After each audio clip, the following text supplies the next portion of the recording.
Panchayat member का काम है। हम तो काउंसिलर या पंचायत मेंबर नहीं है, हम विधायक हैं। कि हमें गर्व है इस मुल्क पर, शर्म आती है अपने मुल्क पर, अफसोस होता है इंसान इंसान को मारकर जश्न मनाता है और मंत्री हार पहनाता है। मैं उस दीपक को सलाम करता और दुआ करता हूँ कि रसूलुल्लाह सल्लल्लाहु अलैहि वसल्लम की सारी नेकियां और सारी खुशहाली। नमस्कार, मैं हूं जगत सिंह अवाना और आप देख रहे हैं सवेरा टाइम्स। ਅਸੀਂ ਤੇ ਟਰੈਕਟਰਾਂ ਤੇ ਨਿਸ਼ਾਨ। ਅੱਜ ਰਾਹੁਲ ਗਾਂਧੀ ਨੇ ਰਵਨੀਤ ਬਿੱਟੂ ਨੂੰ ਗੱਦਾਰ ਕਹਿਤਾ ਤੇ ਬੀਜੇਪੀ ਲੀਡਰ ਹਰਦੀਪ ਪੁਰੀ ਨੇ ਪ੍ਰੈਸ ਕਾਨਫਰੰਸ ਕਰ ਲਈ ਕਿ ਇਹ ਸਿੱਖ ਕਮਿਊਨਿਟੀ ਲਈ ਬੜਾ ਹੀ ਗੰਭੀਰ ਵਿਸ਼ਾ ਹੈ।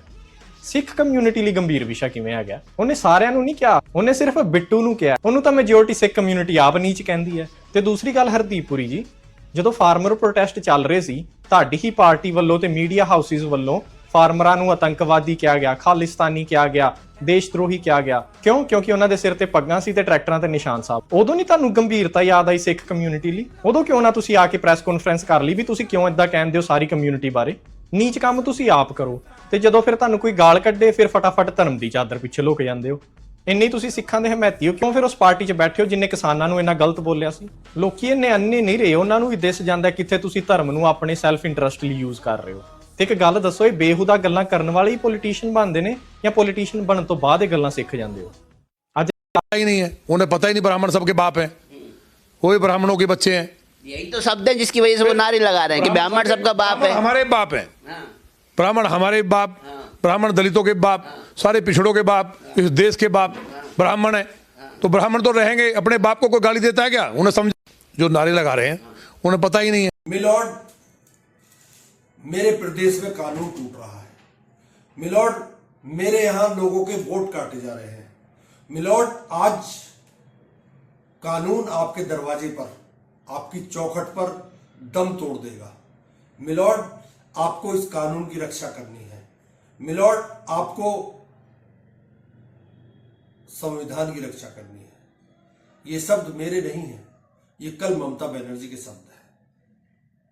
पश्चिम बंगाल में एसआईआर यानी स्पेशल इंटेंसिव रिवीजन प्रक्रिया को लेकर सुप्रीम कोर्ट में मुख्यमंत्री ममता बनर्जी और सीजेआई जस्टिस सूर्यकांत के बीच सवाल जवाब के दौरान अलग नजारा देखने को मिला।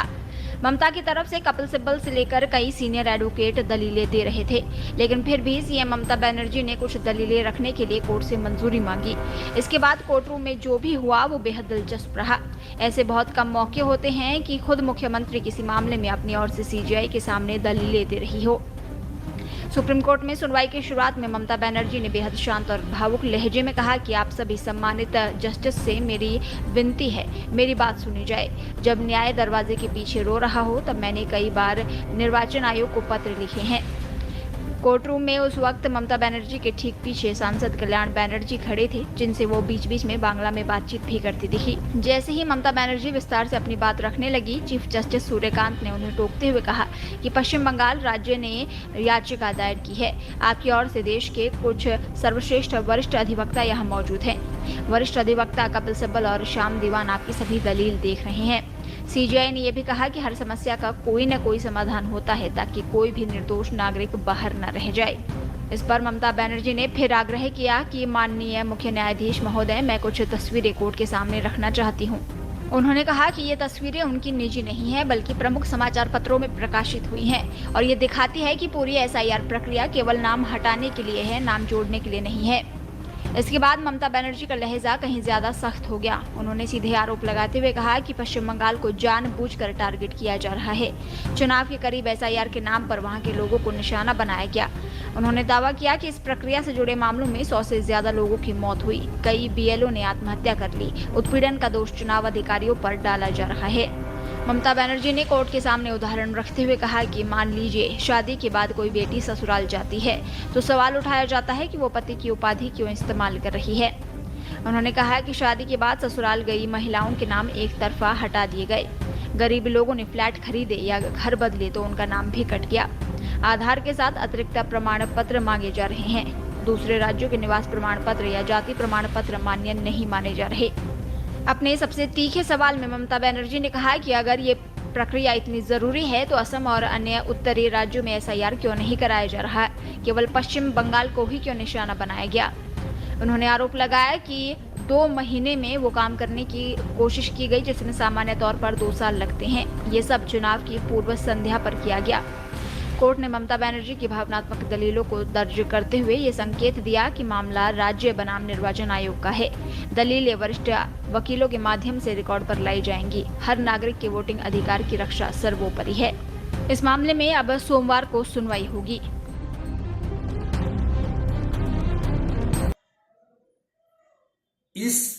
ये आपने रिपोर्ट देखी अभी, इसके बाद आज बीजेपी बौखला गई और बीजेपी ने आनन फानन में सुप्रीम कोर्ट में एक एप्लीकेशन दे दी कि पश्चिम बंगाल में अराजकता का माहौल है।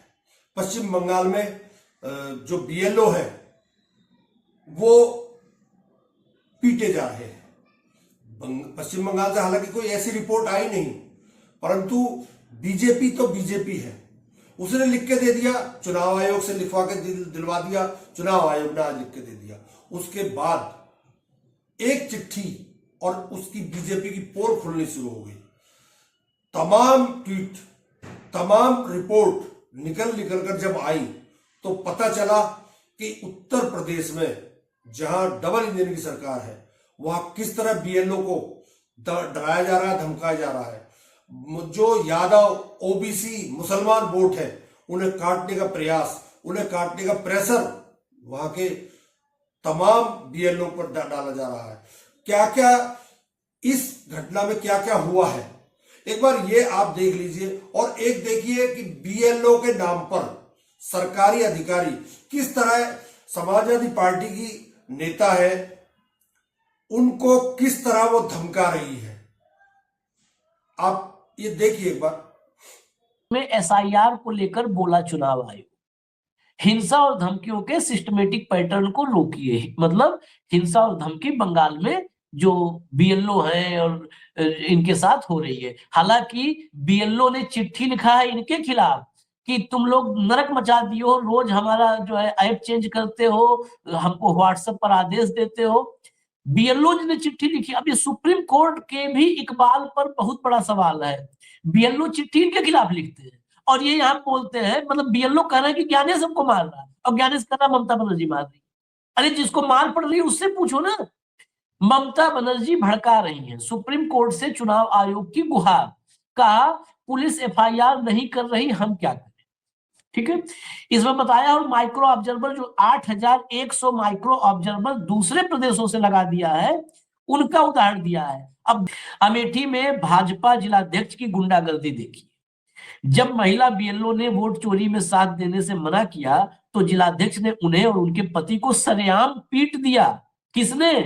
भाजपा के जिलाध्यक्ष ने। ये क्राइम इतने पे तो पूरे मुख्यमंत्री सुप्रीम कोर्ट में खड़ा कर दिया जाए, लेकिन यहां सन्नाटा रहेगा। पूरे प्रदेश में भाजपा द्वारा वोट चोरी के लिए बीएलओ पर दबाव बनाया जा रहा है। फॉर्म 7 का दुरुपयोग कर गरीब शोषित समुदायों के लोगों के वोट काटे जा रहे हैं। राहुल गांधी जी के गढ़ में भाजपा को हार का डर इतना है कि अब भाजपा सरेआम डकैती पर उतर आई है। ये मारपीट नहीं, लोकतंत्र की हत्या है। कांग्रेस पार्टी इस अन्याय के खिलाफ जो है पीड़ित परिवार के साथ है। चिट्ठी दिखा दीजिए। ये तो श्रीमान उप जिलाधिकारी महोदय अमेठी, इनको लिखा है जिस बीएलओ पीटा गया, प्रार्थना पत्र बाबत सरकारी काम में बाधा के संबंध में निवेदन है कि प्रार्थी राकेश कुमार मौर्य, ये जो है अमेठी निवासी है और प्रार्थी पत्नी बीएलओ है। प्रार्थी की पत्नी जो बीएलओ है आज ठेकहर गांव में भाजपा जिलाध्यक्ष बीएलओ को बुलाए थे। भाजपा जिलाध्यक्ष ने बुलाया। पब्लिक मीटिंग में बीएलओ को बेइज्जत कर रहे थे, दबाव बना रहे थे। वहीं पर बीएलओ के पति से मारपीट करने लगे। उस दौरान वीडियो बनाई जा रही थी। उसी दौरान प्रार्थी का मोबाइल छीन लिया। वीडियो बना रहे थे तो मोबाइल भी छीन लिया। तब से प्रार्थी बहुत परेशान है। प्रार्थी की पत्नी जो बीएलओ है वो अभी मानसिक रूप से परेशान है। जिलाध्यक्ष और उनके साथी डरा धमका रहे हैं। अतः निवेदन है कि जरा हमको बचा लीजिए। यही करेगा निवेदन। हो गई चिट्ठी। अगला अखिलेश का खुद का ट्वीट है। माननीय सर्वोच्च न्यायालय संज्ञान ले और किसी से उम्मीद नहीं बची है। अब खाली क्या नाम है आपका? अश्विनी कुमार। पिताजी का नाम? श्री जगदीश जी। अच्छा, आपका क्या पद है इस क्षेत्र में? मैं सर प्राथमिक विद्यालय रामपुरा मूंज में सहायक अध्यापक पद पे हूँ। अच्छा, और अभी जो SIR में विशेष इसमें अभियान में BLO बनाया गया मूंज में। अच्छा। हाँ। फिर आज आपके साथ क्या घटना हुई? आज मैं किन लोगों ने सर की? नगला चौपला से नोटिस बांट के घर नोटिस बांट रहा हूँ सर, एक सप्ताह से लगभग। हाँ। और मैं नगला अर्जू की तरफ जा रहा था। हाँ। मुगलपरा नगला अर्जू के बीच में बाइक से मैं जा रहा था तो अचानक एक कार रुकी और उन्होंने, उसमें 3-4 लोग थे। कौन कौन था? उसमें ध्रुव कटेरिया हाँ। आगे बैठे थे, ड्राइवर था, और एक उदय प्रताप कटेरिया थे, हाँ। पुत्र काशीराम। हाँ। इन्होंने सर कहा कि आप रुको और ये मुसलमानों के जो है बल्क में जो वोट आए हैं, हाँ, हाँ। इन पे आप साइन करो और इस पे रिसीविंग करके इन वोटों को यहाँ से हटाओ। ये लोग यहाँ रहते नहीं है, इनके वोट काटिए। वो लोग यहाँ पे रहते हैं? नहीं, कुछ लोग उनके वोट मैंने बनाए हैं, अभी वर्तमान में रह रहे हैं। अच्छा। 2-4 लोग नहीं रह रहे, तो मैंने कहा इस पे मैं जांच करूंगा, उच्च अधिकारियों को बताऊंगा।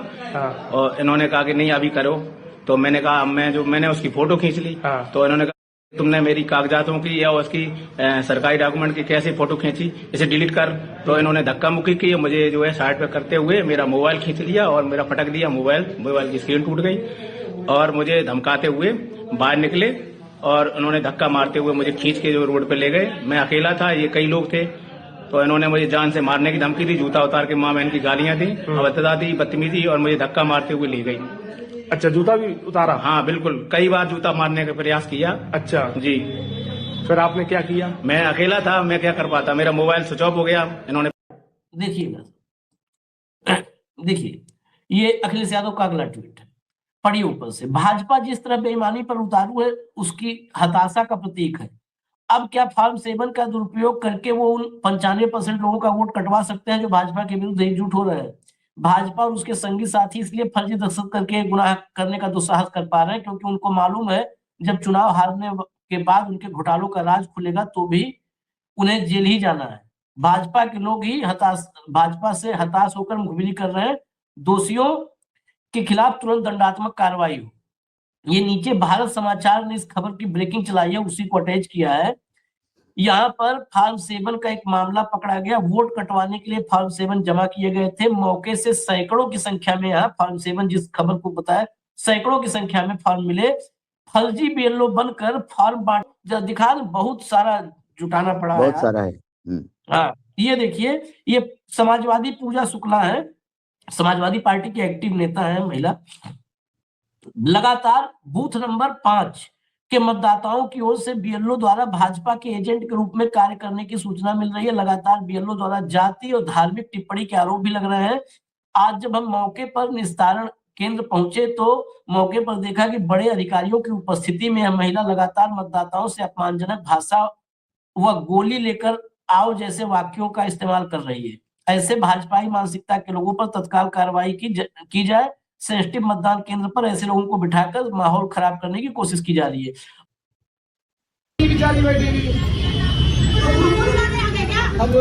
सही से बात करा करिए, एक पे एक करा दूंगा ना, तो करिए।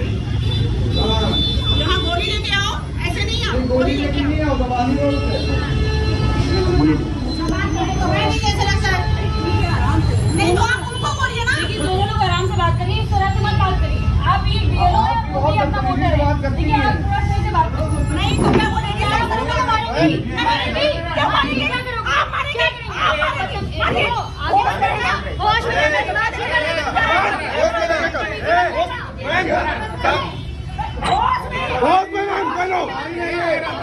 प्रत्याशी है, प्रभारी है, बता दे रहे हो भी। तमीज से बात करिए आप। ये समाजवादी पार्टी की प्रत्याशी पूजा रही, मतलब पूजा महिला नेताओं में जो यूथ नेता है लखनऊ यूनिवर्सिटी, उनमें से है। ये खड़ी हो गई, खाली ये कहा था कि आप ठीक से बात करिए, आप BLO बात मतलब यहीं पर भावुक पास करते हैं। का दिन भारत के इतिहास का, अगर आप इसे काला दिन कहें तो कोई अतिशोक्ति नहीं होगी, क्योंकि कल एक डिग्री दुबे हैं बीजेपी के सांसद, यानी निशिकांत दुबे। उन्होंने कल किताबें लेकर कुछ ऐसी नॉन ऑथेंटिक किताबें लेकर सदन में पहुंच गए और पूर्व प्रधानमंत्री के चरित्र हरण, यहां तक कि जवाहरलाल नेहरू, इंदिरा गांधी, राजीव गांधी और सोनिया गांधी, मतलब पूरे परिवार पर इस तरह अटैक किया कल कि शर्म भी उसके बातों को देखकर शर्मा जाए। उसने एक किताब जो जनरल नरवणे ने लिखी है, उसकी किताब उस पर बचाव के लिए, उसके बचाव में बोलते हुए, उसके बचाव में, ताकि प्रधानमंत्री का नाम, रक्षा मंत्री का नाम ना आए, क्योंकि नरवणे ने अपनी किताब में लिखा है कि मैं फोन करता रहा, चीन की सेना हमारी तरफ बढ़ती रही और मेरा फोन नहीं उठाया पहले तो, उसके बाद जब उठाया भी तो कह दिया कि देख लो, जो तुम्हें करना, जो फैसला करना तुम्हें खुद कर लो। जब सेना को अकेला छोड़ दिया, नरवणे ने उस किताब में कहा है कि मुझे जब अकेला छोड़ दिया तो मैं क्या फैसला लेता। अपनी किताब में ये जिक्र कर रहे थे वो नरवणे। उस किताब को लेकर जब राहुल गांधी पहुंचे तो उसके काट में या उसको छोटी किताब बताने के चक्कर में कल निशिकांत दुबे ने अपनी सारी हदें पार कर दी। जवाहरलाल नेहरू, इंदिरा गांधी, पीवी नरसिम्हा राव, मैं आपको ये बात बता रहा हूं कि आप अगर इतिहास खोजने पर आएंगे तो फिर कोई भी नहीं बचेगा, देश का कोई प्रधानमंत्री नहीं बचेगा, देश का कोई मंत्री नहीं बचेगा जिसके नाम से कोई इस तरह की हरकतें ना रही हो। आज भी एक लेटर घूम रहा है कि मेरी बीवी को जबरदस्ती मुझसे छीना गया है। वो लेटर किसका है उसका जिक्र अभी मैं नहीं कर सकता, परंतु आप ये जान लीजिए कि जब वो लेटर खुला, अगर उस लेटर पर एक बार भी बहस हो गई कहीं पे तो बवाल मच जाएगा इस देश में, क्योंकि वो लेटर एक महिला के पीड़ित पति द्वारा लिखा गया है। उसका कहना है कि मेरी पत्नी को जबरदस्ती मुझसे अलग किया जा रहा है, और कौन कर रहा है आप समझ तो गए होंगे, लेकिन मैं नाम नहीं लूंगा, अभी नाम नहीं ले सकता उसका, क्योंकि उसका मेरे पास कोई ऑथेंटिकेशन नहीं है। हाँ, वो सोशल मीडिया पर जरूर तैर रहा है, परंतु मैं आज आपसे कहता हूं कि जब निशिकांत दुबे इस तरह बात करता है, किस तरह की बात की है कल उसने, आपने देख लीजिए एक बार। बारे में बताना चाहता हूं, परिवार कांग्रेस परिवार के गद्दारी, मक्कारी, भ्रष्टाचार और अय्यासी से भरा पड़ा है, और वो सब छपी हुई किताब है सर। पहली किताब यह है एडवीना एंड नेहरू। भारत जो स्वतंत्र हुआ तो किस तरह से पाकिस्तान का बंटवारा हुआ और किस तरह से भारत के पहले प्रधानमंत्री अय्यासी कर रहे थे, इस किताब में मैं उसका जिक्र करना चाहता हूं, मैं उसको कोट करना चाहता हूं। दूसरी किताब है सर, जो मथाई साहब, जो नेहरू साहब के पीए हुआ करते थे, वो कह रहे हैं कि इंदिरा गांधी के साथ उनके व्यक्तिगत संबंध थे और उन्होंने भ्रष्टाचार के आरोप में जो है उनको हटाया। ये बोलने दिया मैं सर, और मैं उन किताबों का जिक्र कर रहा हूँ, मैं सारी किताबें लेकर आया हूँ जिन्होंने अय्यासी, मक्कारी और भ्रष्टाचार से पीड़ित इस कांग्रेस का हाल ये सारे देश को समझना चाहिए।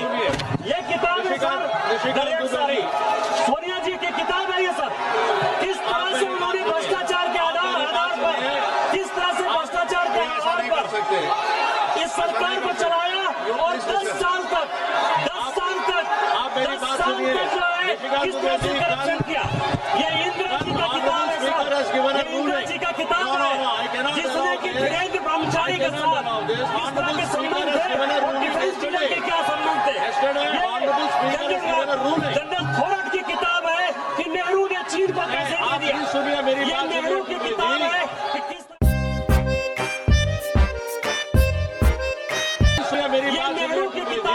इसके पहले घिनौने डिग्री दुबे ने कोरी बकवास की थी, जिस पर विपक्ष की महिला सांसद प्रधानमंत्री के सामने विरोध जताना चाहती थी, इसलिए वो प्रधानमंत्री का उनके रास्ते में इंतजार कर रही थी। मोदी जी को जब पता चला तो वो सदन ही नहीं आए। उनके मंत्री अश्विनी वैष्णव और डिग्री दुबे तो ऐसे गायब हुए जैसे गधे के सिर से सींग। लेकिन अब जाहिलों का एक तबका इसको प्रधानमंत्री के लिए सुरक्षा का खतरा बता रहा है। जाहिलों, ठीक प्रधानमंत्री की तरह हर सांसद इस सदन में जनता से चुनकर आया है। बकवास करने की हिमाकत भी मत करना। बड़ा बतियाते थे, 56 इंच की छाती, वो तो महिलाओं से ऐसा खौफ खाए कि सदन ही नहीं आए। इसलिए गोदी गिद्धों, सड़क छाप निशिकांत दुबे देश के पहले प्रधानमंत्री पंडित नेहरू को संसद पटल पर अय्याश गद्दार कहता रहा, शहीद प्रधानमंत्री इंदिरा के संदर्भ में घिनौनी अश्लील बातें कहता रहा, अध्यक्ष रोकने का नाटक करता रहा, ट्रेजरी बेंच हंसता रहा, संसद की गरिमा का पतन होता रहा। पूछना चाहता हूं, राहुल गांधी ने अगर पूर्व सेना आपको सुन रहे हैं हम यहाँ पर कि ट्रंप को दुनिया सुन रही, कौन सुन रहा है भैया? अमेरिका जी सुनता है, अमेरिका तो पूरा विश्व सुनता है। डोनाल्ड ट्रंप और बोलते जब हैं, पूरा डोनाल्ड ट्रंप विश्व जाके सुनता सऊदी है। अरेबिया में इस तरह की बातें करते हैं से वो डील कर रहे हैं। भारत के प्रधानमंत्री नरेंद्र मोदी वो बहुत बड़े नेगोशिएटर हैं। ये बात खुद ट्रंप कह चुके हैं 14 फरवरी 2025। और बात वहां पता होनी चाहिए कि अमेरिका भारत पर जितना टैरिफ बढ़ाएगा उतनी ही महंगाई अमेरिका में बढ़ेगी। और आगे बीच की ट्रेड डील जो भारत को एक एडवांटेजियस पोजीशन पर डालती है, और इसीलिए शो का नाम हमने रखा है झुकती है दुनिया, झुकाने वाला चाहिए।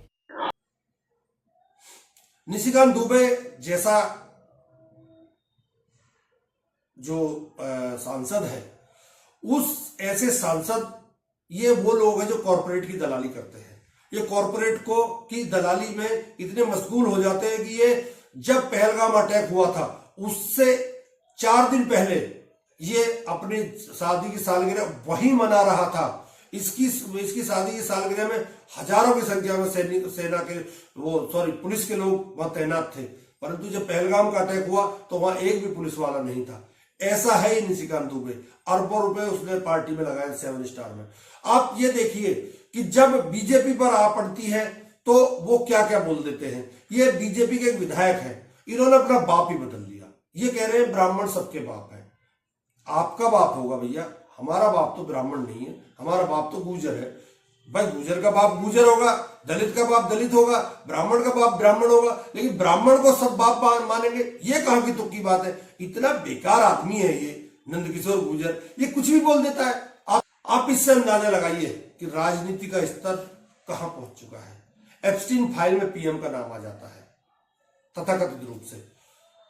राहुल गांधी नरवणे की किताब को लेकर आते हैं तो उसकी काट में ये दुबे ढेरों किताब जो छपती रहती है, ढेरों किताब मनोहर कहानियां जैसी, उनको लेकर पहुंच जाता है। दूसरे नंदकिशोर गुर्जर वोटों के लिए ब्राह्मण को अपना बाप बताता है। गजब की परिस्थिति है। उधर ममता बनर्जी सुप्रीम कोर्ट पहुंच जाती है और सुप्रीम कोर्ट से मैं उल्टा ममता बनर्जी को घेरने के लिए चुनाव आयोग चिट्ठी लिख देता है कि वहां अराजकता का माहौल है। कहीं ऐसा तो नहीं है कि बीजेपी बंगाल में राष्ट्रपति शासन लगाना चाहती हो? कुछ भी संभव है साहब, ये कुछ भी कर सकते हैं। आप देखते रहिए इस देश में आगे क्या क्या होने वाला है। आप ये देखिए, जब इसी तरह से एसआईआर और वोट इसी तरह से कटने हैं तो फिर नौटंकी बंद कर दीजिए ना चुनाव की। चुनाव आप गद्दी पर खत्म कर दीजिए इन चुनावों को। अरबों खरबों रुपए चुनाव में खर्च होते हैं। अगर चुनाव लोकतांत्रिक तरीके से होना है तो फेयर आपको लिस्ट बनवानी चाहिए। मैं किसी पार्टी की बात नहीं कर रहा, परंतु मैं चुनाव आयोग की बात जरूर कर रहा हूं। चुनाव आयोग को चाहिए कि वो फेयर वोटर लिस्ट बनवाए और उससे वोट कराए। भाई जिसे जीतना वो जीत जाएगा। आप इतने बेचैन क्यों हो जाते हैं जब चुनाव आता है? कहीं पे भी आपको चुनाव जीतना है तो चुनाव खत्म करा दीजिए ना। आप राष्ट्रपति शासन लगा दीजिए, आपका उपराज्यपाल होगा, आपकी शासन चलेगा। आप क्यों नौटंकी करते हैं बार बार? खत्म करिए ये नौटंकी। इस तरह की नौटंकियों से देश आज ही जा चुका है। मेरी बात हो सकता है आपको बुरी लगे, लेकिन मैं सच बोल रहा हूं। जब नौटंकी ही होनी है तो इसे खत्म कर दीजिए। क्यों देश का पैसा बर्बाद करना चुनाव में? और जो मर्जी आए वो करिए, क्या फर्क पड़ता है किसी के ऊपर? आपने भक्त पाल ही रखे हैं, वो आपको कभी ये कहेंगे ही नहीं कि आप गलत हैं, क्योंकि आएगा तो मोदी ही। आपने अभी मैंने 2 क्लिप आपको दिखाई किस तरह से ये भक्त मीडिया इनकी गुणगान गाता। पहले कुछ बोलता था ट्रंप को, बाद में कुछ गाली देने लग गए ये लोग। तो इनका कोई चरित्र नहीं है, किसी का कोई चरित्र नहीं, राजनीति का कोई चरित्र नहीं बचा। चुनाव जीतने के लिए जो हो सकता है वो कर रहे हैं। नमस्कार, बहुत बहुत धन्यवाद।